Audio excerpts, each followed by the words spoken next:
Here we go. Carey, I heard from Mark Romanek this morning that halfway through the first screening of An Education at the Sundance Film Festival, he got a text of 4 words, which were genius, Mulligan, for this movie, I guess, for the character. Something like that, whatever the 4 words were. And so it was kind of like immediately once people started seeing An Education, you know, the stampede started. Let's get her for our next movie. And of course you did Wall Street 2, which is opening, I think, the same day this is. Like a week after, yeah. Yeah. So can you talk about, you know, how you handled the... I wasn't aware that he'd sent that email, so I went into the audition kind of like nervous, like normal audition mode. If I'd known, you know, I would have been really cocky. But no, it was, you know, it was sort of a regular audition for me because I wasn't aware that that had happened.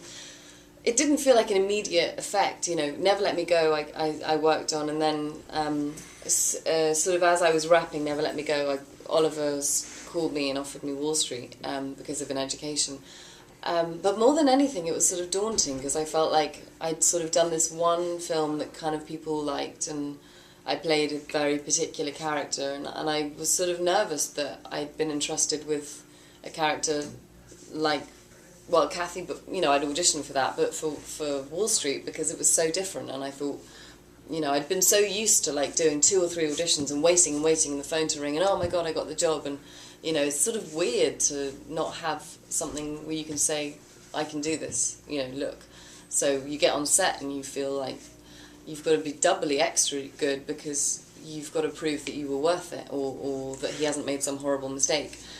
So, and since Wall Street I haven't worked, so... You played Gordon Gekko's daughter. Yeah. Was that intimidating, just in the factor that it's an iconic character that a lot of people know and are...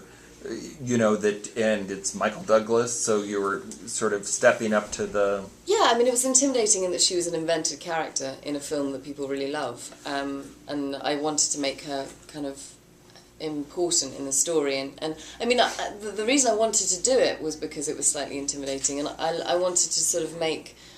The challenge in my mind when I was going into it was like, right, try and make the girlfriend in a Hollywood film relevant. Which is a big challenge. Like a challenge, you know, because, you know, a lot of the time through no fault of the actress, you know, these parts get kind of marginalised or whatever, and I thought there was something real to play in there, and she's very emotional and there's lots of drama that goes on, but I think there's a place for her in the film that's not just sort of an accessory to the boys' plot. And in terms of working with Michael, yeah, you know, I wanted to be, you know, he was sort of instantly charming and easy, so I wasn't ever sort of nervous with him. But I kind of kept a distance, and we both did, because we had all these difficult scenes together, and if we'd been really close off set, it would have been kind of more difficult to conjure up all this bitterness and weirdness. So she hates her father. Yeah. So she's estranged. Yeah. Okay. Yeah. So we never made a conscious decision, but we just sort of didn't hang out that much. And Never Let Me Go, what did you think? Had you read the book? Yeah, I'd read it when it first came out, so I've always wanted to play Kathy. I thought Ruth was a brilliant character as well, but I liked the idea of somebody who puts everybody else first and sort of doesn't really accept her own feelings particularly. She sort of accepts her fate and the circumstances she's in, but she won't really feel anything until she's taken care of everybody else first. And most of the characters I've played have been quite emotionally articulate, you know, and they say everything and they feel everything and they scream and shout, and she doesn't say anything really. And when I read the script, she had the least dialogue and she was in the most scenes, and I thought that was really kind of fun to play. Like, how do you make somebody interesting when they don't really talk, and they allow everybody else to talk, but you still make her sort of, you have to sort of know what's going on with her. So I loved the part from the book. That's a good point, because that was what was, I think, so striking about your character, is your character was compelling through the physical display of all the emotions that you couldn't deal with. Mm-hmm. Did reading the book take you to that place, or did you have to do extra work to... Yeah, it was pretty much the book. There were passages that always stuck with me that were sort of epitomised the book for me in terms of that lack of sentimentality, because he doesn't write sort of emotionally, he writes very practically and simply, and in that there's something really tragic. So I remember there was a passage at the end where Tommy, in the book, Tommy asks Kathy to not be his carer because he doesn't want them to be together, you know, through his sort of end. So we changed it for the film because, like, that would have been horrible. So in the book he says, you know, I feel like we're these two people standing in a river and the river's raging around us and we're trying desperately to hold on to each other, but we can't. And then he says, it's a shame, Kath, because we've loved each other all our lives, but in the end we can't be together. And it was such a simple line, but it just always sort of broke my heart because it was, you know, that's how Ishiguro writes. It's all this sort of, it's a shame. Or earlier in the book he says, she felt a tiny stab of pain. And it's always these tiny little phrases that mean so much. And so it was the book really that always brought me back to who Kathy was, that she always talks about things in very simple terms. And, you know, at the end of the film she says, I remind myself I was lucky to have had any time with him at all.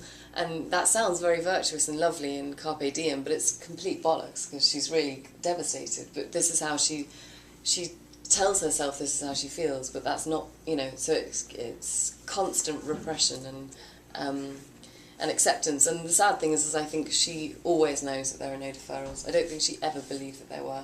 I think she believes it for Tommy. So she has that hope with him because, you know, he needs to believe it. He needs to have gone through the process of discovering that it's not there, whereas she's always known. Mark mentioned to us how he had the adult actors go back and act out the child performances at Have a Show. Can you talk about that and how you guys acted with your younger counterparts? Yeah, they came in for rehearsal and we did a bunch of stuff with them. We took them to Hailsham, we played hide and seek with them and frisbee and ran around with them, and we made friendship bracelets with them that they wear in the film.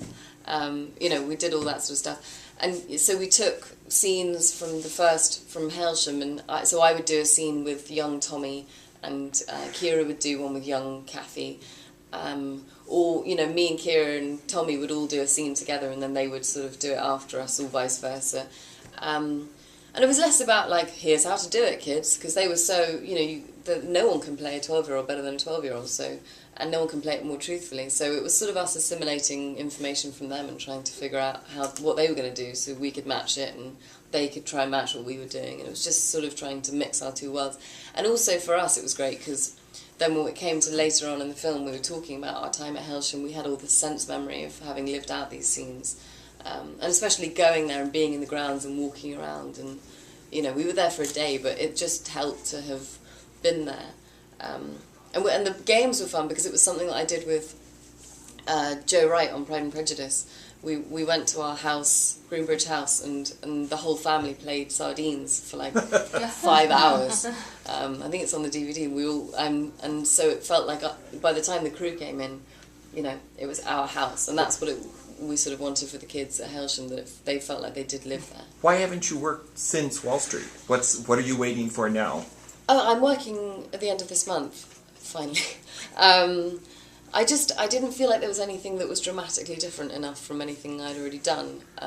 You know, I think everyone's looking for something different, and there are definitely good parts out there, but they were too similar to An Education, or they were sort of a mix of An Education, Never Let Me Go, or they were kind of like The Seagull. There was nothing where I would be daunted to go to work, and I like sort of identifying like a specific challenge and whatever I'm going to do. And so what is it in a month? Oh, I'm doing Drive with Ryan Gosling, which is like a action movie.